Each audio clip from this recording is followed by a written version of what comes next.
नमस्कार, मैं सुमित स्वर्णकार आपका स्वागत करता हूं हमारी अपनी ऑनलाइन क्लासेस में। हम पढ़ रहे हैं फाइनेंशियल अकाउंटिंग और उसी सीरीज़ में आज से हम स्टार्ट करने वाले हैं एक बहुत ही इम्पॉर्टेंट सेगमेंट जो है आपका अकाउंटिंग सॉफ्टवेयर। जी हाँ, इस अकाउंटिंग सॉफ्टवेयर में हम आज लेंगे टैली अकाउंटिंग सॉफ्टवेयर को। इंडिया में बहुत सारे अकाउंटिंग सॉफ्टवेयर्स हैं जिसमें से टैली एक सॉफ्टवेयर है एंड ये बहुत ज़्यादा पॉपुलर भी है। तो हम अपनी क्लासेस में टैली अकाउंटिंग सॉफ्टवेयर को ले रहे हैं और हम देखेंगे कि जो हमने अकाउंटिंग को मैनुअली पढ़ा, जहां हमने जर्नल, लेजर, ट्रायल बैलेंस वगैरह सब कुछ बनाया, वो सब चीज़ अगर हम टैली में करें तो वो किस तरीके से होगा। हम टैली में मास्टर्स कैसे क्रिएट करेंगे, एक कंपनी की जर्नल एंट्री कैसे क्रिएट करेंगे, फिर हम वहाँ पर देखेंगे कि किस तरीके से ऑटोमेटिक जर्नल से लेजर बन जाता है, उससे ट्रायल बैलेंस बन जाता है एंड अकॉर्डिंगली हमारा फाइनल अकाउंट भी बन जाता है।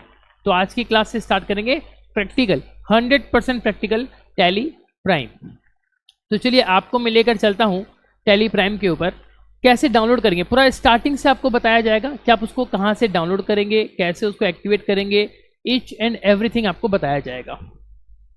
सी, हम सबसे पहले चले जाएंगे हमारे क्रोम के ऊपर। यहाँ पर हम सर्च करेंगे tallysolutions.com। सी, ये है हमारा टैली का एक टोटल नया वेबसाइट। लेकिन यहाँ ऊपर में आप देखिए एक डाउनलोड बोल के एक सेगमेंट दिया गया है। हम यहाँ डाउनलोड पे क्लिक करेंगे। जब यहाँ पर डाउनलोड में क्लिक करते हैं हमारे सामने दो ऑप्शन आता है। एक आता है टैली प्राइम 3.0.1, दूसरा आपका आता है टैली प्राइम एडिट लॉग। ठीक है, आपको बता दूं मैं दोनों में अंतर क्या है। सबसे पहले ये जानिए कि ये जो आप देख पा रहे हो ये आपका है टैली प्राइम रिलीज 3.0.1। अभी तक का जो अपडेट है वो ये वाला है। इन फ्यूचर टैली ने अनाउंस कर दिया है कि वो टैली 4.0 भी लेकर आने वाला है, जिसमें बहुत सारे और एडिशनल फीचर्स आपको देखने को मिलेंगे। एक दूसरा मॉडल आपको मिलता है टैली प्राइम एडिट लॉग। जी हाँ, ये बेसिकली किसके लिए काम आएगा, जो कंपनियां हैं। आपको पता होगा कि इंडिया में जो मिनिस्ट्री ऑफ कॉरपोरेट अफेयर्स हैं, यानी कि जो गवर्नमेंट डिपार्टमेंट है जो कंपनी के साथ डील करती है, उसने ये बोला कि जितनी भी कंपनियां हैं इंडिया में उनको एडिट लॉग मेंटेन करना पड़ेगा। मतलब क्या, इनको ये मेंटेन करना पड़ेगा कि एक ट्रांजैक्शन फर्स्ट टाइम कब क्रिएट हुआ, फिर अगर वो मॉडिफाई हुआ तो कब हुआ, फिर अगर वो डिलीट हो गया तो कब हुआ, उसमें कुछ चेंजेस हुआ तो कब हुआ। ये सारा आपको लॉग मेंटेन करना पड़ेगा। बेसिकली क्या होता था, लोग यहाँ पर धोखाधड़ी करते थे गवर्नमेंट के साथ।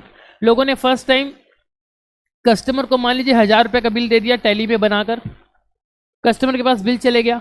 अब बाद में कंपनी ने क्या किया, इस 10,000 को काट कर 100 रुपये का बिल बना दिया। तो इससे क्या हो गया, गवर्नमेंट का जो 1000 रुपये के ऊपर टैक्स जाना चाहिए था और वो 100 के ऊपर जाएगा। तो यहाँ पर धोखाधड़ी हो रही थी। या फिर कंपनी क्या करती थी, अपने आप को ज़्यादा अच्छा दिखाने के लिए 1000 रुपये का सेल्स उसने कर दिया, लेकिन बाद में उसको बढ़ाकर उसने 10,000 का फिगर डाल दिया। ऐसे भी कंपनी कर रही थी। तो बहुत सारा अकाउंटिंग में मैनिपुलेशन हो रहा था। उस चीज़ को रोकने के लिए गवर्नमेंट ने ये बोला कि अगर आप एक कंपनी हो तो आपको एडिट लॉग मेंटेन करना पड़ेगा। तो उसके लिए टैली प्राइम ने एक नया मॉडल निकाला था जहाँ पर आपका एडिट लॉग मेंटेन होता था। ठीक है, अब यहाँ पर हम क्या करेंगे, यहाँ पर हम इसको डाउनलोड कर लेते हैं। लेट्स सपोज हम यही वाला मॉडल, दोनों में कुछ खास फर्क नहीं है, सिर्फ यहाँ पर एक फीचर आपको एक्स्ट्रा मिलेगा। हम यहाँ पर इसको डाउनलोड कर लेते हैं। तो जब डाउनलोड किए तो यहाँ पर आप देखोगे हमारी फाइल डाउनलोड हो रही है। ठीक है, जब तक ये डाउनलोड हो रही है आपको मैं कुछ और चीज़ दिखा दूँ। ये अगर आप इस वेबसाइट के नीचे और अगर जाओगे तो यहाँ पर आपको टैली के और डिफरेंट और प्रोडक्ट्स आपको मिलेंगे। एक इम्पॉर्टेंट बात जो है आपको जानने के लिए वो आपको बता दूँ मैं इस वेबसाइट के ऊपर, वो है ये सेगमेंट। आपका यहाँ वाला जो सेगमेंट है, यहाँ पर टैली का कस्टमर सपोर्ट नंबर आपको मिलेगा। टैली का कस्टमर सपोर्ट नंबर आपको मिलेगा। ये देखिए 1800-309-8859 और ओवर द व्हाट्सएप 9019910043। अगर आप टैली सॉफ्टवेयर यूज़ कर रहे हो, कहीं पर आप स्टक हो जाओ कि आपको क्या करना है, आपको कुछ समझ में ना आए, आप उस नंबर पे कॉल कर सकते हो। टैली का जो कस्टमर केयर एग्जीक्यूटिव है वो आपको ऑनलाइन सपोर्ट दे देगा, प्रोवाइडेड आपके पास जेन्यून टैली का ओरिजिनल लाइसेंस होना चाहिए, तभी आपको सपोर्ट मिलेगा। चलिए तो आगे बढ़ते हैं। हमारे यहाँ पर फाइल डाउनलोड हो चुका है। आप देखिए यहाँ पर हमारी सेटअप फाइल जो है टैली की वो डाउनलोड हो चुकी है। हम इसको इंस्टॉल कर लेते हैं। हमने इसको क्लिक किया और अब ये हमारा जो टैली सॉफ्टवेयर है हमारे सिस्टम में भी लोड होने वाला है। एक एक पूरा स्टेप टू स्टेप आपको बताऊंगा ताकि आपको अच्छे से समझ में आए।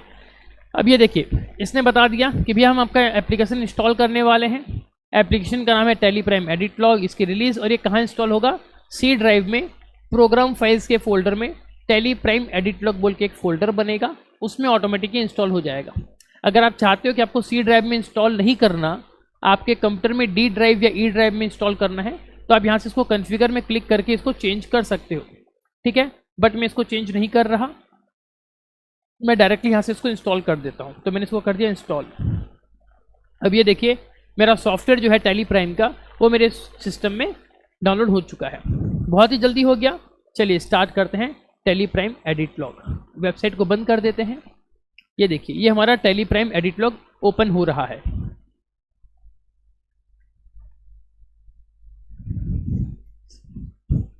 कुछ नहीं, इसको अलाउ कर देते हैं। अब ये देखिए, अभी आपको एप्लीकेशन कुछ नोटिफिकेशन दे रहा है कि tally Prime edit log will start with the following setting. क्या सेटिंग के साथ, ये इंडिया का है, अकाउंटिंग टर्मिनोलॉजी जो है अदर्स है, कंपनी डेटा पाथ। जी हाँ, कंपनी डेटा पाथ आप लोग चेंज कर सकते हो। ये क्या होता है आप समझ लीजिए, आपको बताता हूँ मैं।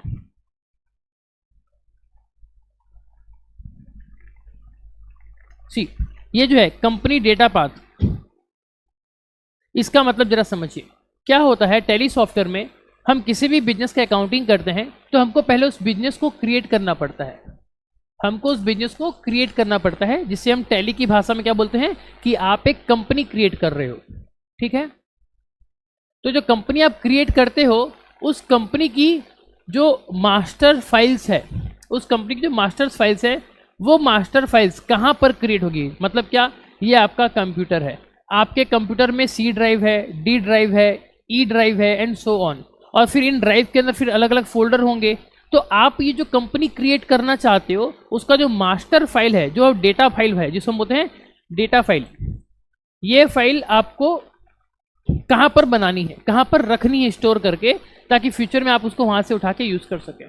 तो बाय डिफ़ॉल्ट ये कहाँ पर आ गया, ये आ गया मेरा सी ड्राइव में यूजर्स फोल्डर के अंदर, पब्लिक फोल्डर के अंदर टैली प्राइम एडिट लॉग बोल के एक फोल्डर बना होगा, उसके अंदर डेटा बोल के एक फोल्डर बना होगा, उसके अंदर इंस्टॉल हुआ होगा। तो मुझे बाय डिफ़ॉल्ट ये रख सकता हूँ, या फिर एट माई ऑप्शन अगर मैं चाहूँ तो इसको डी ड्राइव भी कर सकता हूँ। लेट सपोज मुझे चेंज करना है, मैं चाहता हूँ कि ये मेरा डी ड्राइव में आ जाए और डी ड्राइव में आकर एक टैली बोल के फोल्डर बना रहे और उसके अंदर मेरा डेटा बोल के एक फोल्डर बना रहे, वहाँ पर मैं इस कंपनी को स्टोर करना चाहता हूँ। तो हमने क्या किया, हमने इसको कॉन्फ़िगर कर दिया। कॉन्फ़िगर करेंगे हम, चलिए कॉन्फ़िगर किए। अब कॉन्फ़िगर में क्या बोल रहा है, देखिए कि ये जो आपका पाथ है आपको इसको चेंज करना है ना। इसको अगर आपको चेंज करना है तो चलिए हम ले आते हैं हमारा। अब ये देखिए ये बोल रहा है कि ये जो पाथ है आप कहाँ रखना चाहते हो, आपका कंपनी। तो भैया मैंने कहा स्पेसिफाई पाथ बता देंगे हम। अब यहाँ पर अपना पाथ एड्रेस पूरा बता दो, ठीक है।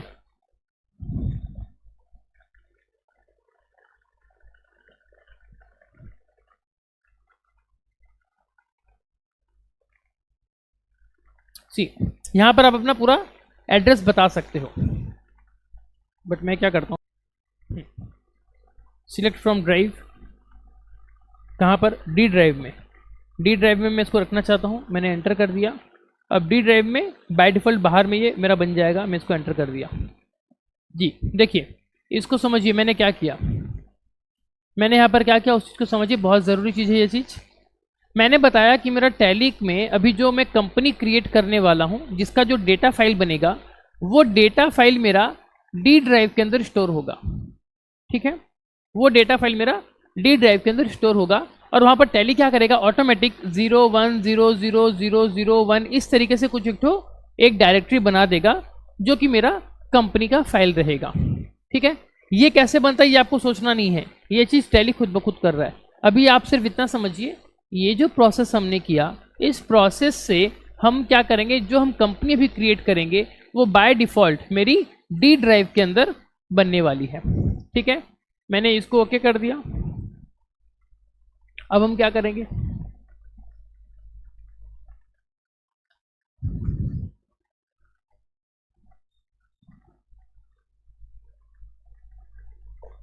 हमने इसको सेव कर दिया और एक्सेप्ट कर दिया। ठीक है, अब यहाँ पर क्या आ रहा है देखिए, welcome to Tally Prime edit log. यहाँ पर हमको 4 डिफरेंट ऑप्शन दिया है। जब हम टैली को इंस्टॉल कर रहे हैं तो ये क्या बता रहा है, सबसे पहले ये कहता है कि आप टैली को चाहें तो सिर्फ एजुकेशन पर्पस के लिए ट्राई कर सकते हैं। सी ट्राई इट फॉर फ्री, मतलब अगर आपको फ्री में यूज़ करना है लेकिन वो एजुकेशनल मोड रहेगा। एजुकेशनल मोड मतलब क्या होता है, यहाँ पर आप मल्टीपल डेट्स में एंट्री नहीं कर पाएंगे। मतलब क्या, यहाँ पर फॉर एग्जांपल एवरी मंथ जो फर्स्ट डेट होगी आप उसमें एंट्री कर सकते हैं। मान लीजिए कि कोई एक ट्रांजैक्शन आपकी 16 अक्टूबर को हुई है, तो आप 16 अक्टूबर की डेट डालकर अगर टैली में एंट्री करना चाहेंगे एजुकेशनल मोड में, तो वो चीज़ नहीं होने वाला। वो कब होगा, सिर्फ 1 तारीख को, क्योंकि ट्रायल वर्जन है, ये डेमो वर्जन है, एंड फॉर एजुकेशन पर्पस आप इस चीज़ को यूज़ करेंगे। दूसरा आपका आता है यूज़ लाइसेंस फ्रॉम नेटवर्क। अगर मान लीजिए आपके ऑर्गेनाइजेशन में देयर आर मल्टीपल कंप्यूटर्स जो कि आपस में कनेक्ट हैं, ठीक है, और उसमें से मान लीजिए ये आपका सर्वर पीसी है जहाँ पर आपका मेन लाइसेंस आपने डाला हुआ है और वो लाइसेंस भी आपका मल्टी यूज़र वाला है। अगर उस तरीके से रहेगा तो ये यहाँ पर आप इस फीचर को यूज़ कर सकते हो। क्या, यूज़ लाइसेंस फ्रॉम नेटवर्क। आपके सारे पीसी, ये क्लाइंट पीसी है, ये सारे आपस में सर्वर से जुड़े हुए हैं, सर्वर में आपका लाइसेंस फाइल है, आप वहाँ से खींच के इसको यूज़ कर सकते हो। ये उस ऑप्शन के लिए है। ठीक है, बेसिकली ये आपका टैली मल्टी यूज़र में काम आता है, एंड टैली मल्टी यूज़र को टैली की भाषा में टैली गोल्ड कहा जाता है। और अगर टैली सिंगल यूज़र है तो टैली की भाषा में टैली उसे क्या कहता है, टैली सिल्वर यूज़र। ठीक है, आप देखिए यहाँ पर आपको पता चल जाएगा, टैली सिल्वर अगर है तो single user, and tally gold है तो मल्टी यूज़र। ठीक है, फिर उसके बाद आपका आता है third option, reactivate existing licence. जी हाँ, क्या होता है कि आपने ऑलरेडी टैली रखा हुआ था, उसका लाइसेंस भी ओरिजिनल आपके पास था। अब आप जब टैली को अपडेट किए हो तो आप क्या कर सकते हो, इस फीचर को यूज़ करके आपके पुराने लाइसेंस को रीएक्टिवेट कर सकते हो। And the last one is activate new licence. जी हाँ, अगर आप एक नया लाइसेंस खरीदते हैं टैली से और आप उसको अगर एक्टिवेट करना चाहो तो आप यहाँ पर जाकर कर सकते हो। आपको बता दूं मैं, टैली जो है ये फ्री सॉफ्टवेयर नहीं है, ये एक पेड सॉफ्टवेयर है। एंड एट प्रेजेंट, आज की तारीख आपको बता दूं, आज की तारीख है आपकी 20 नवंबर 2023, और आज की तारीख में टैली के हिसाब से जो टैली सिल्वर वाला मॉडल है, यानी कि सिंगल यूज़र वाला टैली, उसका प्राइस टैली के अकॉर्डिंगली है 18,000 प्लस 18% GST। एंड जो मल्टीपल यूज़र है यानी कि टैली गोल्ड, उसका प्राइस है टैली के अकॉर्डिंगली ₹54,000 प्लस 18%। ठीक है, ये चीज़ हमने जान ली। आगे चलते हैं। अब आपके मन में क्वेश्चन आ सकता है कि सर हम ये कहाँ से बाय कर रहे हैं। अगर आपको बाय करना है तो आप हमको कांटेक्ट कर सकते हो, हम टैली के थ्रू आपको ये सॉफ्टवेयर दिलवा देंगे। सी, अब हमने क्या करना है, हमको तो एजुकेशन पर्पस के लिए टैली को सीखना है। हम आ जाएंगे यहाँ पर try it for free educational वाले पार्ट पे। हमने इसको क्लिक कर दिया। इसको जब हमने क्लिक कर दिया तो देखिए अब यहाँ पर एक नया इंटरफेस आ गया। अब यहाँ पर एक नया इंटरफेस आ गया है। आप जरा देखिए इसको। अब इस इंटरफेस को जरा ध्यान से समझिएगा। यहाँ पर ये क्या कह रहा है देखिए, एक बार के लिए मैं आपको एक चीज़ ये बता दूं कि आप अगर कोई भी सॉफ्टवेयर को यूज़ करें तो थोड़ा सा स्टार्टिंग में आपको समय देना पड़ेगा।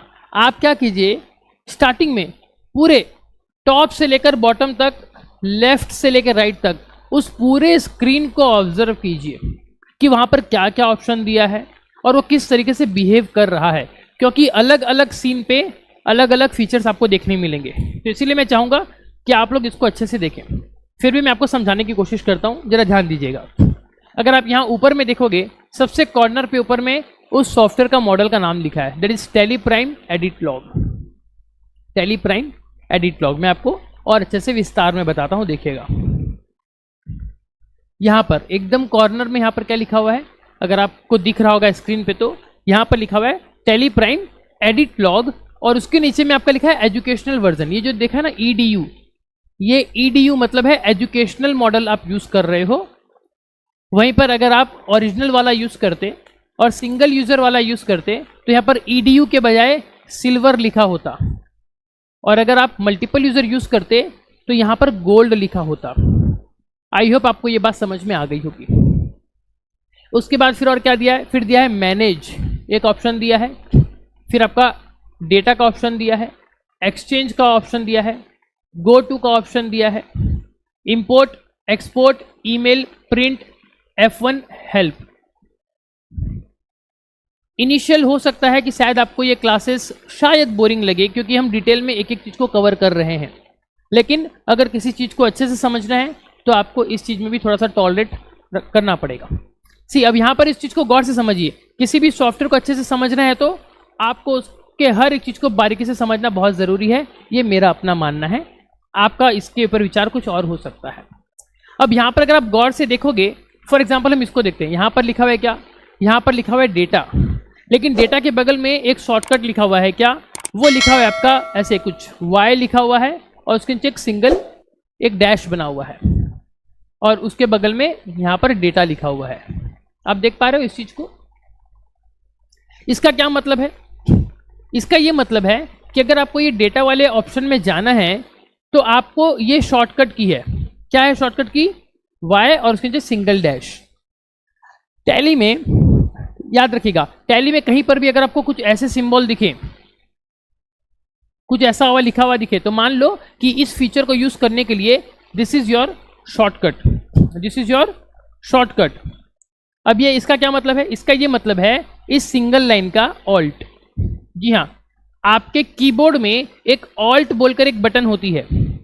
आप उस ऑल्ट वाली बटन के साथ अगर ये जो ऊपर अल्फ़ाबेट लिखा हुआ है इसको अगर आप प्रेस करेंगे, अगर आप इन दोनों को एक साथ प्रेस करेंगे तो डायरेक्टली क्या हो जाएगा, ये डेटा ऑप्शन चूज हो जाएगा। एक चीज जान लीजिए, और टैली में इनका ये मानना है कि आप लोग माउस का यूज, जो हम माउस यूज करते हैं ट्रेडिशनल हमारी ऑफिस में, आप इस माउस का यूज एकदम कम से कम करें। तो एकदम कम से कम करें। बाय डिफॉल्ट हम लोग क्या करते, बाय डिफॉल्ट हम लोग इस माउस से लेकर जाते यहाँ पर कर्सर को और यहाँ पर क्लिक करते, लेकिन अब टैली क्या कहता है कि भैया माउस को छोड़ दो, शॉर्टकट को अपनाओ। शॉर्टकट क्या है? Alt Y. तो यानी कि ऑल्ट वाई प्रेस करोगे तो आप डायरेक्टली इस डेटा फोल्डर पे आ जाओगे। सिमिलरली आप लोग मेरे को बताइए कि यहाँ पर जो एक ऑप्शन आपको दिख रहा है, ये जो ऑप्शन दिख रहा है आपको, यहाँ पर क्या लिखा हुआ है? यहाँ पर लिखा हुआ है SSO बना हुआ है, एक डैश बना हुआ है, फिर इंपोर्ट लिखा हुआ है। इसका ये अर्थ हुआ कि अगर आपको इंपोर्ट वाले सेगमेंट में जाना है तो डायरेक्टली आप कीबोर्ड पे क्या प्रेस करेंगे? ALT, ऑल्ट की प्लस O। अगर आप इन दो बटन को एक साथ प्रेस करते हैं तो आपका डायरेक्टली इंपोर्ट वाले पार्ट में आप चले जाओगे। ठीक है। दूसरा चीज देखिए, टैली में कभी कभी यहाँ पर आपको तो नहीं दिखा है, लेकिन लेट सपोज कोई एक अक्षर है, जैसे मान लीजिए आपका ऐसा लिखा हुआ है फॉर एग्जाम्पल, ठीक है ना, आपको सेल्स वाउचर में एंट्री करनी है, इसके बगल में कुछ ऐसे अगर लिखा हुआ है डबल लाइन देकर, ठीक है, अगर यहाँ पर डबल लाइन देकर लिखा गया है तो टैली ये कहता है कि इसका मतलब, ये जो डबल लाइन है इसका मतलब आप कीबोर्ड पे प्रेस करोगे कंट्रोल, जिसे हम कहते हैं CTRL, और CTRL के साथ आपको क्या प्रेस करना है? F8। आपके कीबोर्ड पे ऊपर ऊपर में जो फंक्शन की कीज होती हैं, अगर आप इस की कॉम्बिनेशन को प्रेस करोगे तो डायरेक्टली आप सेल्स पे चले जाओगे। समझ में आया? तो यहाँ पर हमने दो चीज नहीं सीखी, क्या कि अगर टैली में कोई किसी भी अल्फाबेट के नीचे अगर सिंगल डॉट मतलब सिंगल डैश है तो उसका मतलब हमको ऑल्ट की को प्रेस करना है और साथ में जो हमारा रेस्पेक्टिव की रहेगा। अगर डबल लाइन किसी के नीचे है तो उस केस में हम क्या प्रेस करेंगे? CTRL यानी कि कंट्रोल की प्रेस करेंगे और उसके साथ जो उसका शॉर्टकट की रहेगा। फॉर एग्जाम्पल आपको मैं और अच्छे समझा दूं मैं, कि मान लीजिए यहाँ पर लिखा हुआ है S और यहाँ पर लिखा हुआ है P, तो इसका मतलब आपको ऑल्ट के साथ S बटन को प्रेस करना है और यहाँ पर कंट्रोल के साथ P को प्रेस करना है, तो जो रेस्पेक्टिव काम होगा वो आपका इससे हो जाएगा। ठीक है, आई होप आपको बात समझ में आ रही होगी। अब आगे देखिए, यहां पर हमको क्या बताया, अब हम पूरे सेंटर पे आते हैं। यहां पर हमको इस चीज को जानना जरूरी है। यहां पर आगे क्या? सिलेक्ट कंपनी, मतलब क्या हमने टैली कंपनी को ओपन तो कर लिया। अब ओपन करने के बाद टैली हमको ये बोल रहा है कि आप कौन सी कंपनी में काम करना चाहते हो। ठीक है, जो हमारा रूल है, रूल क्या कहता है कि आप किसी भी सॉफ्टवेयर में कभी भी काम करो तो टॉप से डाउन, लेफ्ट से राइट अच्छे से उसको देखो। तो यहाँ पर क्या क्या दिया है पहले उसको देखते हैं। सबसे पहले लिखा है लिस्ट ऑफ कंपनीज, फिर डेटा पाथ और नेम। ठीक है, तो ये देखिए डेटा का पाथ आ गया कि आपकी कंपनी कहाँ पर है। हमने बताया था कि डी ड्राइव में हमको हमारी कंपनी रखनी है। फिर उसके अंदर ये डी ड्राइव जो है इसके अंदर बाय डिफॉल्ट एक स्मार्ट स्कूल बोल के एक फोल्डर बना हुआ है।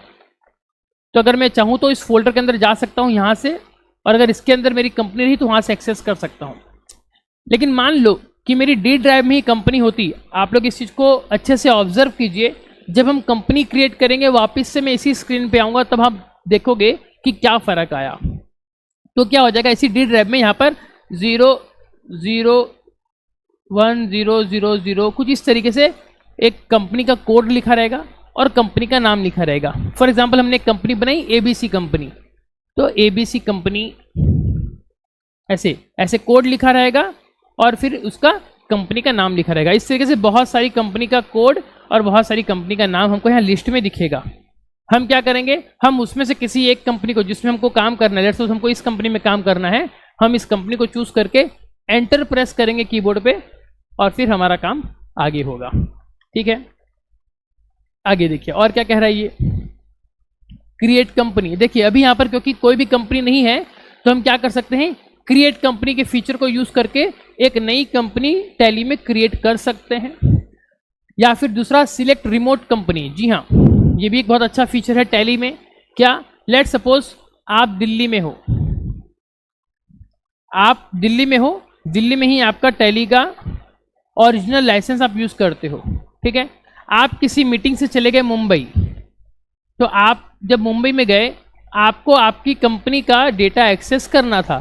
ठीक है, आपको आपके कंपनी का अकाउंट्स एक्सेस करना है। ठीक है, तो उसके से मुंबई में बैठे बैठे कैसे करोगे आप आपके दिल्ली वाले कंपनी को बोलोगे कि हमारी टैली में जो कंपनी है आप उसको रिमोट कंपनी वाले पोर्शन पे डाल दो। कैसे करेंगे आगे की क्लास में देखेंगे। आप उसको रिमोट कंपनी वाले ऑप्शन पे डाल दो तो उससे क्या हो जाएगा, हम मुंबई में बैठे बैठे लॉगिन करेंगे और हमारे टैली का जो कंपनी है जो दिल्ली में सारा सब कुछ मेंटेन है, हम उसको अकाउंट्स को देख पाएंगे। और ये चीज़ कब होगा, जब आपके पास टैली का ओरिजिनल लाइसेंस होगा प्लस आपके पास टैली का एक एक्टिव सब्सक्रिप्शन होगा। आपको बता दूं मैं, टैली हर साल आपसे जितना रुपए का आपका सॉफ्टवेयर है उसका 20% टैली आपसे लेता है एज ए रिन्यूअल चार्जेस। तो अगर आपने रिन्यूअल चार्जेस पे किया हुआ है तो आप इस फीचर को यूज कर सकते हो रिमोट कंपनी वाले को। फिर नेक्स्ट आता है आपका स्पेसिफाई पाथ। अब स्पेसिफाई पाथ क्या होता है, मान लीजिए कि आपने आपके सिस्टम में, जैसे मैंने बताया था ये आपका कंप्यूटर है, इस पूरे कंप्यूटर में आपका एक ड्राइव है जो अलग अलग टुकड़ों में बटा हुआ है, C drive, D drive, E drive, F drive and so on. अब इस E ड्राइव के अंदर मान लो आपका एक फोल्डर है, क्या, माई फोल्डर या सॉन्ग्स या ऑफिस, ऐसे आपका फोल्डर बना हुआ है और इस फोल्डर के अंदर फिर आपका ऑफिस का जो टैली डेटा है वो आपने रखा होगा। तो यहाँ पर क्या हो गया, यहाँ पर आपके कंप्यूटर का E ड्राइव के अंदर ऑफिस फोल्डर के अंदर आपका टैली का डेटा है। तो ये जो पाथ है E drive, office drive, tally folder, ये पाथ आप यहाँ पर बता दोगे तो टैली सॉफ्टवेयर क्या करेगा, बाय डिफॉल्ट उस कंपनी को आपके लिए यहाँ पर ला कर दे देगा, फिर आप उसको ओपन करके देख सकते हो। फिर अगर आपके पास पाथ आपको याद नहीं है, आप चाहते हो कि मैं ड्राइव में से सिलेक्ट करूं, ड्राइव में से सिलेक्ट करूं मतलब आप यहाँ पर अगर जाओगे तो आप माउस को यूज कर सकते हो और यहाँ पर आप दिखाओगे कि भैया माई पीसी, ये जो है माई पीसी, इसमें आप क्लिक करोगे, इसमें क्लिक करोगे तो आपको C drive, D drive, E drive दिखेगा। फिर यहाँ पर क्लिक करोगे, फिर इसके अंदर के फोल्डर दिखेंगे, फिर फोल्डर को क्लिक करोगे। इस तरीके से मैनुअली क्लिक करके आप आपके कंपनी को बता सकते हो, मतलब टैली को बता सकते हो कि भैया हमारी कंपनी कहाँ पर है। आई होप आपको बात समझ में आ गई होगी। ठीक है, अब इस पोर्शन पे हम क्या करेंगे, एक नई कंपनी क्रिएट करेंगे। ठीक है, तो कैसे करेंगे देखिए, हम यहाँ पर चले जाएंगे क्रिएट कंपनी में। आप लोग देखिए मैं इसको यूज कर रहा हूँ, यहाँ पर ये मेरा ऑप्शन चेंज हो रहा है। हम चले गए क्रिएट कंपनी के ऊपर। अब यहाँ पर हम जाके कीबोर्ड से एंटर प्रेस करेंगे तो हमारा ये एक पेज खुल जाएगा हमारा, ये एक पेज खुल जाएगा। देखिए, वीडियो में आगे बढ़ने से पहले अगर आपको ये वीडियो अच्छी लगी तो इसे अपने दोस्तों के साथ शेयर करने में कंजूसी ना कीजिएगा। और अगर आप हमारा फुल कोर्स अगर बाय करना चाहते हैं तो इसके लिए आप इस वीडियो के डिस्क्रिप्शन में जो लिंक दी गई है उस वेबसाइट के थ्रू या हमारे अपने ऐप के थ्रू आप हमारा कोर्स बाय कर सकते हैं। चलिए आगे शुरू करते हैं। देखिए, हम क्या कर रहे हैं, हम कर रहे हैं कंपनी क्रिएशन। सबसे ऊपर आपको दिखेगा कंपनी क्रिएशन, मतलब टैली में जो पेज ओपन हो रखा है वो पेज क्या कर रहा है आपको उसकी जानकारी मिलेगी। तो यहाँ पर हम क्या कर रहे हैं, हम कर रहे हैं कंपनी क्रिएशन। और ये जो कंपनी आप क्रिएशन कर रहे हो उसका डेटा पाथ कहाँ पर है, इसका डेटा पाथ है डी ड्राइव के अंदर। अब आपको एक चीज़ दिखाता हूँ मैं, इधर देखिए, मैं यहाँ पर मैं यहाँ पर आपको लेके चलता हूँ मेरे दिस पीसी में डी ड्राइव के अंदर। तो डी ड्राइव के अंदर देखिए आप लोग, यहाँ पर सिर्फ एक फोल्डर आपको दिख रहा है जो है स्मार्ट स्कूल, उसके अलावा यहाँ पर और कुछ भी नहीं है कि नहीं। तो टैली यहाँ पर क्या बोल रहा है हमको, मैं आपको इसको मिनिमाइज कर रहा हूँ। आप फिर से देख लीजिए, यहाँ पर डी ड्राइव के अंदर मैं यहाँ जब क्लिक करता हूँ तो देखिए डी ड्राइव के अंदर यहाँ पर सिर्फ स्मार्ट स्कूल एक फोल्डर है और यहाँ पर कुछ भी नहीं है। अब इसको मिनिमाइज कर देते हैं। अब यहाँ पर देखिए कंपनी नेम, हम क्या डालेंगे, कंपनी का नाम डालेंगे। तो चलिए हम एक कंपनी का नाम डालते हैं। लेट सपोज हमने बनाया एक कंपनी जिसका नाम है true and fair E classes. True and fair E classes हमने लिख दिया, true and fair E classes, ठीक है। उसके बाद अब हम क्या करेंगे, एंटर करेंगे। अब यहाँ पर आ गया by default mailing name true and fair E classes, ठीक है। अब हम इसका एड्रेस डालेंगे, ठीक है। तो चलिए एड्रेस डालते हैं। एड्रेस हमने डाल दिया, गोल बाजार, संबलपुर,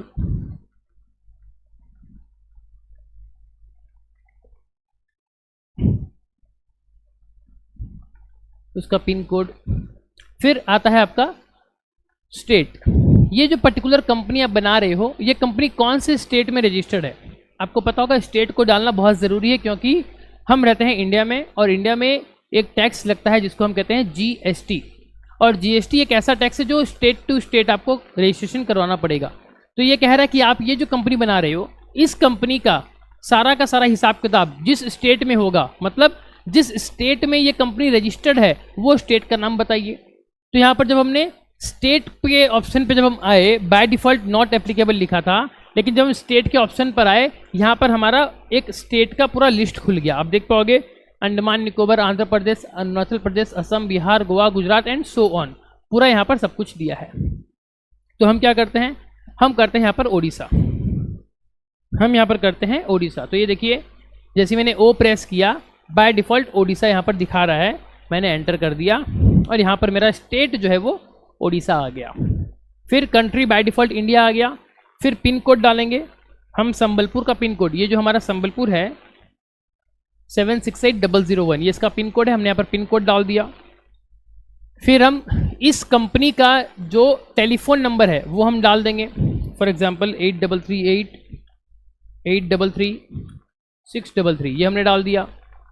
फिर कोई मोबाइल नंबर है तो वो डाल देंगे, फॉर एग्जांपल मोबाइल नंबर डाल देते हैं 9692682422, ये हमने डाल दिया। फिर क्या कंपनी का कुछ फैक्स का नंबर है क्या, अब देखिए फैक्स तो आजकल चलता नहीं है, जब से ईमेल आ गया है फैक्स तो कोई यूज़ करता है नहीं, बट स्टिल टैली ने ऑप्शन दे रखा है, अगर आपके पास है तो आप डाल सकते हो। फिर ईमेल, यहाँ पर आप कंपनी का ईमेल डाल सकते हो। तो चलिए वो कंपनी का ईमेल डाल देते हैं। तो देखिए info@trueandfairclasses.com, ये हमने क्या डाल दिया, ये हमने कंपनी का ईमेल एड्रेस डाल दिया। फिर एंटर करेंगे, यहाँ पर आएगा वेबसाइट, अब हम कंपनी की वेबसाइट डालेंगे। अगर कंपनी की वेबसाइट है आपके पास तो डालिए, नहीं है तो छोड़ दीजिए। तो यहाँ पर हम डालते हैं www.trueandfairclasses.com, ये हमने डाल दिया। गलती हो गई ना, क्लासेस का स्पेलिंग गलत हो गया, आप लोग बताते नहीं हो मेरे को, CLASSES trueandfairclasses.com। आगे चलिए, अब जब हम आगे एंटर किए, ये आ गया आपका फाइनेंशियल ईयर बिगिनिंग फ्रॉम। जी हाँ, आपका मैंने आपको बताया था अकाउंटिंग में फाइनेंशियल ईयर होता है 1 अप्रैल से लेकर नेक्स्ट ईयर का 31 मार्च तक। तो यहाँ पर बाय डिफ़ॉल्ट क्या आ गया, फाइनेंशियल ईयर 1 अप्रैल 2023 आ गया। क्यों आ गया, क्योंकि अभी हम कौन से साल में हैं, 23-24 में। तो इसलिए बाय डिफ़ॉल्ट इस टैली सॉफ्टवेयर ने क्या किया, मेरे कंप्यूटर की आज की डेट को आइडेंटिफाई किया। तो आज की डेट मेरी क्या है, 20 नवंबर 2023। तो ये 2023 में आया, तो बाय डिफ़ॉल्ट टैली ने क्या बोला कि भैया आपका फाइनेंशियल ईयर 1/4/2023 होगा, उसने ये बता दिया। फिर एंटर किए, फिर आता है बुक्स बिगिनिंग फ्रॉम। अब आप जो इसमें बुक्स एंट्री करोगे, अकाउंट्स जो इसमें एंट्री करोगे, वो कब से स्टार्ट होगा, इस चीज़ को समझिए, बहुत ज़्यादा इंपॉर्टेंट है। यहाँ पर बहुत लोग गलती करते हैं, लेकिन मैं चाहता हूँ कि आप लोग को गलती ना करें। देखिए यहाँ पर आपको मैं एक चीज़ समझाता हूँ। पहला वाला ऑप्शन क्या है, फाइनेंशियल ईयर बिगिनिंग फ्रॉम 1 अप्रैल 2023। इस चीज़ को समझिएगा। लेट सपोज ये हमारा एक फाइनेंशियल ईयर है, ये 1/4/2023 से स्टार्ट हो रहा है, ख़त्म कब होगा, 31 मार्च 2024 पे ख़त्म होगा। ठीक है, ये हमारा पूरा फाइनेंशियल ईयर हो गया। अब आज की तारीख कितनी है, आज की तारीख है मान लीजिए 20 नवंबर। तो कुछ यहाँ पर आएगा, लेट सपोज यहाँ पर आया 20 नवंबर 2023। इस दिन हमने एक नया बिजनेस जो है वो शुरू किया, हमने एक नया बिजनेस जो है वो स्टार्ट किया। ठीक है, तो हमारा जो भी हम अकाउंटिंग करेंगे, हिसाब किताब करेंगे, वो हम इस डेट से करेंगे। तो ये जो डेट हो गई, इसके पहले का तो जो भी पीरियड है, ये जो पीरियड है, यहाँ का जो भी हिसाब किताब था वो तो आपका पर्सनल नेचर का था। आप किससे कुछ पैसा लिए होंगे, किसको पैसा दिए होंगे, ये सब आपके पर्सनल नेचर का है। तो हमको इससे कुछ लेना देना नहीं है, हमको इसको इग्नोर करना है। हमारे लिए क्या इंपॉर्टेंट है, हमारे लिए इंपॉर्टेंट है ये पीरियड, ये जो पीरियड है, मतलब जब से हमने बिजनेस शुरू किया तब से लेकर जो पहला 31 मार्च आ रहा है, वो हमारे लिए इंपॉर्टेंट है। तो जो सेकंड पार्ट आप देख रहे हो वो है आपका बुक्स बिगिनिंग फ्रॉम, मतलब आप इस टैली सॉफ्टवेयर में कितनी तारीख से सारा अकाउंटिंग स्टार्ट करना चाहते हो। तो यहाँ पर आप वो डेट चेंज कर सकते हो। बाय डिफॉल्ट उसने 1 अप्रैल ले लिया, लेकिन अगर आप चाहते हो कि इस पीरियड का, ये जो पीरियड है, इस पीरियड का कोई भी एंट्री अलाउ नहीं करना चाहिए टैली सॉफ्टवेयर में, तो आप यहाँ पर क्या करोगे, आप यहाँ पर आपका डेट चेंज कर दोगे। क्या डेट डालोगे, जिस डेट से आपको आपका काम स्टार्ट करना है, जिस डेट से आपको आपका काम स्टार्ट करना है। तो यहाँ पर मैं ऐसे लिख सकता हूँ, लेट सपोज ये जो है 1 अप्रैल ना करके मैं इसको 20 नवंबर 2023 कर दूँ। तो उससे क्या होगा, इससे ये होगा कि मेरे टैली में जब मैं एंट्री करने जाऊँगा, यहाँ पर मेरा 20 नवंबर, तो 20 नवंबर के पहले का डेट अगर मैं डालूँ तो टैली मेरे को अलाउ नहीं करेगा, इसके बाद का डेट डालूँ तो टैली मेरे को अलाउ करेगा। ये होता है इस चीज़ का इम्पोर्टेंस। और यहाँ पर बहुत लोग जब कंपनी क्रिएट करते हैं तो ये गलती कर बैठते हैं। वे लोग क्या करते हैं, वे लोग फाइनेंशियल ईयर को भी 20 नवंबर डाल देते हैं और यहाँ पर भी 20 नवंबर डाल देते हैं। तो भैया फाइनेंशियल ईयर तो ऑलवेज 1 अप्रैल को ही स्टार्ट होता है, यहाँ पर आप चेंज नहीं करेंगे। ठीक है, अब आपके मन में क्वेश्चन आ रहा होगा कि सर जब हम इसको चेंज ही नहीं कर सकते तो फिर ये ऑप्शन क्यों दिया। ये ऑप्शन इसलिए दिया कि ये जो डेट है ना, ये जो डेट है आपका पहला वाला 1 अप्रैल 23, क्या है ये, फाइनेंशियल ईयर बिगिनिंग फ्रॉम। जैसे मैंने आपको प्रीवियस क्लास में बताया था, गवर्नमेंट विचार कर रही है कि जो हमारा फाइनेंशियल ईयर अप्रैल से लेके मार्च तक चलता है, उसको गवर्नमेंट जनवरी से लेकर दिसंबर तक करने का विचार कर रही है। तो कल आगे चल के अगर ये चीज़ हो जाए तो यहाँ पर आपके पास ये फील्ड ओपन होना चाहिए ताकि आप यहाँ पर इसको चेंज कर सको। और यहाँ पर आप डाल दोगे उस केस में 1 जनवरी 2023। समझ में आपको, तो जरा ध्यान दे लीजिए। ये हमने पूरा एक फॉर्म भर लिया, हमने कहाँ पर क्या चीज़ को लिखा, एक और उसको रिव्यू कर लेते हैं।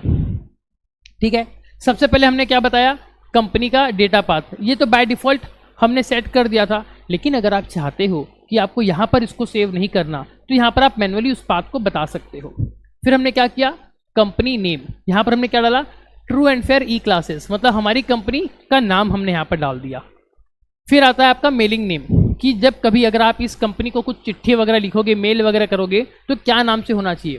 वो बाय डिफ़ॉल्ट क्या आ गया, जो कंपनी नाम आपने ऊपर में डाला था बाय डिफ़ॉल्ट वही नाम उठकर यहाँ पर आ जाता है।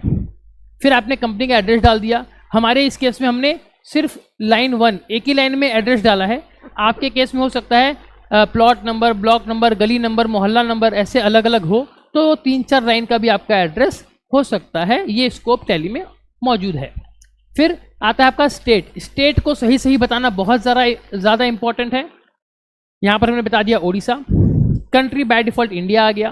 पिन कोड बताना बहुत ज़रूरी है 768001। फिर कंपनी का टेलीफोन नंबर, कंपनी का मोबाइल नंबर, फिर ईमेल एड्रेस हम बता दिए कंपनी का, और इसी कंपनी का हम बता दिए वेबसाइट एड्रेस। उसके बाद यहाँ पर हमने बताया फाइनेंशियल ईयर कब से स्टार्ट हो रहा है आपका, 1 अप्रैल 2023, और बुक्स कब से स्टार्ट करोगे, 1 अप्रैल 2023। ये सब हमने डाल दिया। फिर लास्ट में नीचे में 2 चीज़ और है क्या, बेस करेंसी सिंबल, ये आपका रुपी का फॉन्ट आ गया, और फॉर्मल नेम क्या है INR मतलब इंडियन रुपीज़, ये भी हमने यहाँ पर, ये तो बाय डिफॉल्ट आ गया, अगर आप चाहो तो चेंज कर सकते हो। ये सब कुछ हमने डाल दिया। अब इसके बाद जब हम इस पेज को एंटर करेंगे तो हमारी कंपनी क्रिएट हो जाएगी। चलिए आपको दिखाता हूँ मैं किस तरीके से। अब यहाँ पर मैंने एंटर को प्रेस किया तो देखिए जैसे ही मैंने एंटर प्रेस किया अब ये मेरा बेस करेंसी सिंबल वाले पार्ट पे आ गया। अब इसको मैं चाहूँ तो यहाँ पर डॉलर चेंज कर सकता हूँ, पाउंड डाल सकता हूँ। अगर कुछ नहीं करना तो बेस में रुपीस छोड़ के इसको मैं आगे एंटर करूँगा। फिर एंटर करूँगा तो ये देखिए यहाँ पर एक ऑप्शन आ गया, इस साइड में एक ऑप्शन आ गया एक्सेप्ट। आपने ये जो भी सारा डाटा डाला है क्या इसको हम एक्सेप्ट कर दें, यस और नो। तो यहाँ पर अब एक चीज़ और देखिए, यहाँ पर अपने पास इसको एक्सेप्ट करने का 3-4 अलग अलग ऑप्शन है। या तो आप माउस से यहाँ पर यस पर लाओ और क्लिक कर दो, या फिर आप क्या करो, आप वाई, आपके कीबोर्ड में यस मतलब वाई, आप वाई को प्रेस करो तो भी हो जाएगा, या फिर सिंपली एंटर मार दीजिए। तो मैंने एंटर प्रेस कर दिया, ये देखिए मेरा कंपनी क्रिएटेड हो गया। एक मैसेज आ गया, company created successfully, company created successfully.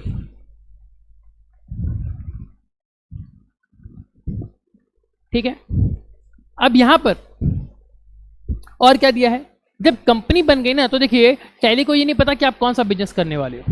आपका बिजनेस राशन का दुकान हो सकता है, दवाई का दुकान हो सकता है, या आप कोई एक चार्टर्ड अकाउंटेंट के फर्म हो सकते हो, या आप कोई आर्किटेक्ट हो सकते हो, या आप कोई एक मैन्युफैक्चरिंग कंपनी हो सकते हो। तो डिफरेंट बिजनेस आपका हो सकता है, वो चीज़ टैली को पता नहीं है बाय डिफॉल्ट, तो वो चीज़ आपको बताना पड़ेगा। तो टैली ने क्या किया, हर चीज़ को कंसाइज कर दिया, कंपनी क्रिएट कर दिया सिंपल फॉर्म में। अब आपको आपके बिजनेस के अकॉर्डिंगली जो जो रिक्वायरमेंट होगी आप यहाँ पर टैली में उसको कॉन्फ़िगर करोगे। वो कैसे हो रहा है ध्यान दीजिएगा, क्या लिखा हुआ है ये, company created successfully, very good, बहुत अच्छी बात है। Enable the features as per your business needs, जी हाँ, अब आप आपके बिजनेस में जो चीज़ लगेगा उसको सेटिंग कर लीजिए। फिर यहाँ पर क्या लिखा है देखिए, शो मोर फीचर्स, ये ऑप्शन नो है तो इसको मैं येस कर देता हूँ। पहले मैं आपको सारा फीचर्स दिखाता हूँ, ये देखिए। फिर शो ऑल फीचर्स, यहाँ इसको भी येस कर देता हूँ मैं, ये देखिए। अब यहाँ पर मेरा जो कंपनी बना है उससे रिलेटेड सारी की सारी सेटिंग्स यहाँ पर बाय डिफ़ॉल्ट आ गई है। अब मैं अपने बिजनेस के हिसाब से इस सेटिंग को येस नो करके सेव कर दूंगा। उसके बाद से मेरा कंपनी ऑलमोस्ट पूरा तैयार हो जाएगा। ठीक है, अब यहाँ पर देखिए मैंने आपको क्या बताया था कि जब हम कंपनी बना रहे हैं डी ड्राइव में बना रहे हैं, तो देखिए डी ड्राइव में कल तक कुछ नहीं था, आज डी ड्राइव में ये एक फोल्डर बन गया 100000 यानी कि 1 लाख। ये मेरा कंपनी का कोड हो गया। कंपनी का कोड मतलब ये जो मैं बना रहा हूँ true and fair accounting, sorry true and fair E classes, इसका जो मैं अकाउंट्स मेंटेन करूंगा इस टैली सॉफ्टवेयर में, उसका जो भी डेटा स्टोर होगा वो डेटा मेरा इस फोल्डर में, इस डायरेक्टरी के अंदर स्टोर होगा। ये ऑटोमेटिक बन गया। अब अगर आप इसके अंदर जाकर देखोगे, मैंने इसको डबल क्लिक किया तो देखिए यहाँ पर बहुत सारी फाइल्स बन गई है, जैसे ADDLCMP.1800 AGGR 1800, ऐसे अजीबोगरीब नाम के साथ ये बहुत सारे फाइल्स बन गई हैं। अब मैं किसी एक फाइल को ओपन करके देखता हूँ, तो लेट्स सपोज मैंने इस फाइल को ओपन करके देखा, मैंने इसको डबल क्लिक किया तो ये क्या बोलता, भैया हम इसको ओपन नहीं कर पाएंगे क्योंकि ये फॉर्मेट ये लगे, देखिए .1800 पता नहीं क्या फॉर्मेट है ये, तो इसको हम तो ओपन नहीं कर सकते। यानी कि हम ये बोल सकते हैं, ये जो हमने अभी देखा इससे ये साबित हो गया कि हमारा जो भी हम इस सॉफ्टवेयर में, टैली सॉफ्टवेयर में रिकॉर्डिंग करेंगे, हमारा सेल परचेज, हमारा रिसीव पेमेंट, इन शॉर्ट हमारा जो भी हम फाइनेंशियल ट्रांजैक्शन इसमें रिकॉर्ड करेंगे वो सारा का सारा हमारा एनक्रिप्ट हो जाएगा, मतलब सिक्योर्ड हो जाएगा। कल चल के कोई एक आदमी इस फोल्डर को ओपन करे और यहाँ से कोई डिटेल निकालना चाहे तो उसको क्या दिखेगा, कुछ नहीं दिखेगा, क्योंकि ये सारा का सारा चीज़ क्या हो गया, ये सब आपका सीक्रेट कोड वर्ड में कन्वर्ट हो गया है। ठीक है, तो हमारा टैली सिक्योर्ड है। हम इस फोल्डर को करते हैं क्लोज। अब फटाफट देखिए इन चीज़ों को एक बार ओवरव्यू कर लेते हैं। सबसे पहले आपका आता है मेंटेन अकाउंट्स। जी हाँ, आपको अकाउंट्स मेंटेन करना है तो यस, तो यहाँ पर बाय डिफॉल्ट यस हो गया। अच्छा, एक चीज़ और आपको बता दूँ, टैली में यहाँ पर देखिए कुछ ऑप्शन यस है, कुछ ऑप्शन नो है। अगर आप गौर से देखेंगे स्क्रीन को तो कुछ यस है, बहुत सारे नो है। अब ये क्या किया टैली के पास अपना स्टैटिस्टिक्स है। टैली ने ये देखा कि जो वो सारी फीचर्स जो ऑलमोस्ट सारे बिजनेस में यूज़ होती हैं, उसने इसको यहाँ पर बाय डिफॉल्ट यस कर दिया। और जो सेटिंग्स हर बिजनेस में यूज़ नहीं होती, उसने क्या किया, उसको बाय डिफॉल्ट नो रखा है। अब अगर आपके बिजनेस में लगता है, आप वहाँ पर जाकर उसको यस कर दीजिए। यस करने के लिए क्या करेंगे, सिंपली उस ऑप्शन पे आके वाई टाइप करेंगे। जैसे मैं यहाँ पर एंटर किया, ये मेरे को ऑप्शन लेट सपोज यस करना है, तो सिंपली मैं वाई टाइप करूँगा। मैंने यस भी नहीं लिखना, सिर्फ वाई टाइप करना है और एंटर मार देना है, तो ये मेरा ऑटोमेटिक यस हो जाएगा। ठीक है, तो क्या था, चलिए शुरू से देख लेते हैं। यहाँ पर फर्स्ट आपका आ गया मेंटेन अकाउंट्स। आपको अकाउंट्स मेंटेन करना है, यस हमको करना है। आपको इनेबल बिल वाइज एंट्री, जी हाँ, आपको बिल वाइज एंट्री करनी है। क्या बिल वाइज एंट्री मतलब क्या होता है, चीज को समझिएगा, बहुत इंपॉर्टेंट चीज है।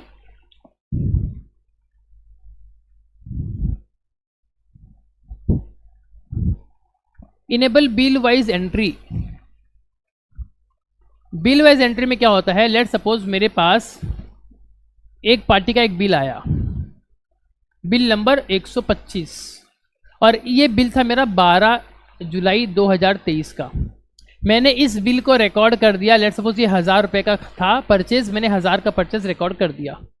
अब जब मैं पेमेंट करने जाऊंगा, लेट सपोज एक और एग्जांपल लेते हैं, अभी फिर एक और बिल आया 137 का, 137 का बिल नंबर आ गया, लेट सपोज 18 अगस्त 2023 का। ये कितने का था, ये था मान लीजिए 2000 रुपये का। ठीक है, इस तरीके से मैंने दो अलग अलग बिल को रिकॉर्ड किया इंडिविजुअल बिल नंबर वाइज। अब मैं इसी पार्टी को अगर पेमेंट करता हूँ, लेट सपोज मैंने उसको पेमेंट किया, लेट सपोज मैंने दिया उसको 1500 रुपये। अब आपके मन में क्वेश्चन आ सकता है कि ये जो 1500 रुपये पेमेंट हुआ है, वो इस 2000 वाले बिल में से पेमेंट हुआ है, या फिर इस 1000 का पूरा पेमेंट गया है और इस 2000 का सिर्फ 500 पेमेंट गया है। ये चीज आप अगर रिकॉर्ड करना चाहो, तब यहाँ पर बिल वाइज एंट्री वाला पार्ट आपका बहुत काम आता है। तो लेट सपोज हम ये मान के चल रहे हैं FIFO method, first in first out, कि ये जो अगर 1500 अगर पेमेंट करता है, तो इस 1000 रुपये का, इस 1000 रुपये का पूरा पेमेंट और इस 2000 में से 500 रुपये का पेमेंट, कुल मिला के इसने 1500 का पेमेंट करना है। और बाद में क्या होगा, ये जो मेरा बिल नंबर 137 है, इसका बैलेंस दिखाएगा कितना, 1500 रुपये। क्यों, क्योंकि 2000 में से 500 पेमेंट हो गया होगा। अगर आपके बिजनेस में इस तरीके का अगर काम होगा, तो आप इस चीज को इनेबल करोगे। और एक इंपॉर्टेंट आपको एग्जांपल लेके बताता हूं, ये कब काम आता है। फॉर एग्जांपल, आप एक कंपनी है और आपके कंपनी के ऊपर टीडीएस के प्रोविजन लागू होते हैं। मतलब क्या, कि आप किसी सामने वाले को अगर आप पेमेंट कर रहे हो और वो पेमेंट अगर इनकम टैक्स एक्ट के तहत अगर उसकी कुछ लिमिट पार हो रही होगी, तो आप उस पेमेंट करते समय पहले टीडीएस का amount, that is tax deducted at source, पहले वो अमाउंट काटोगे, मतलब उसके बैलेंस से काट लोगे, और फिर बैलेंस पैसा आप पार्टी को पेमेंट कर दोगे।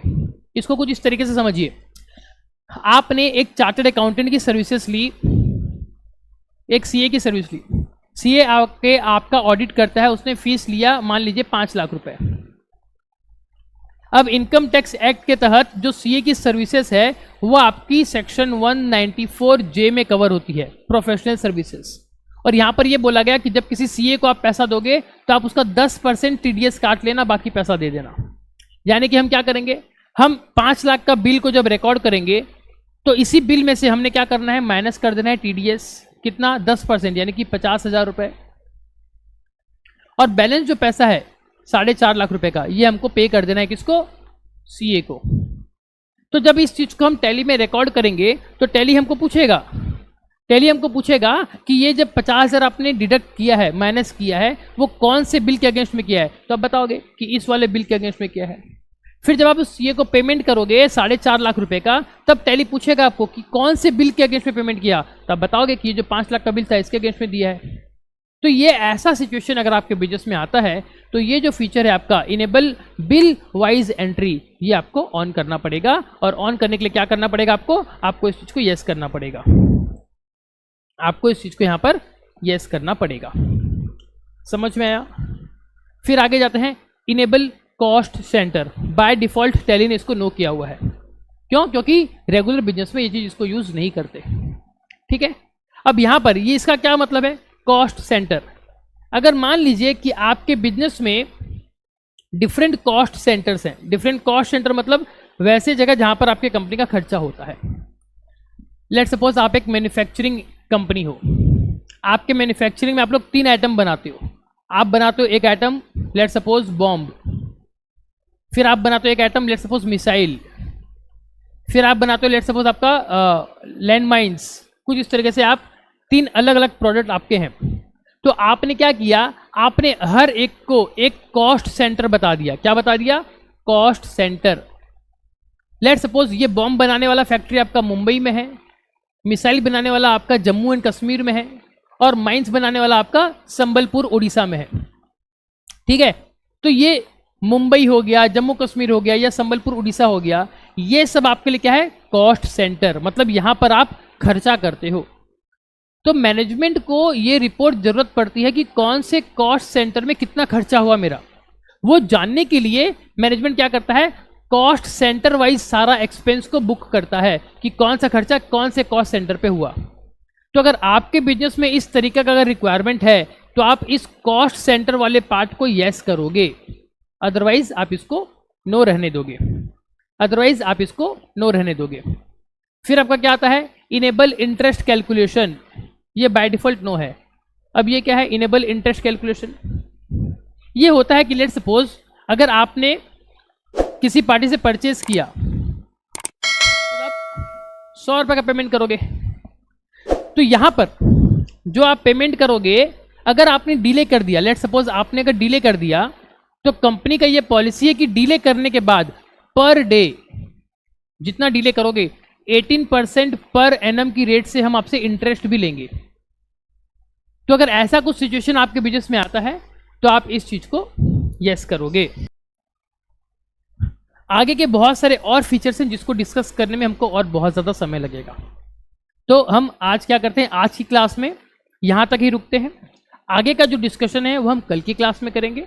अगर आपको कुछ डाउट है तो आप हमें व्हाट्सएप कर सकते हैं, हम नेक्स्ट क्लास में उस डाउट को कवर करेंगे। तो आज की क्लास में इतना ही, मिलेंगे आपसे नेक्स्ट क्लास में। तब तक के लिए जय हिंद, वंदे मातरम।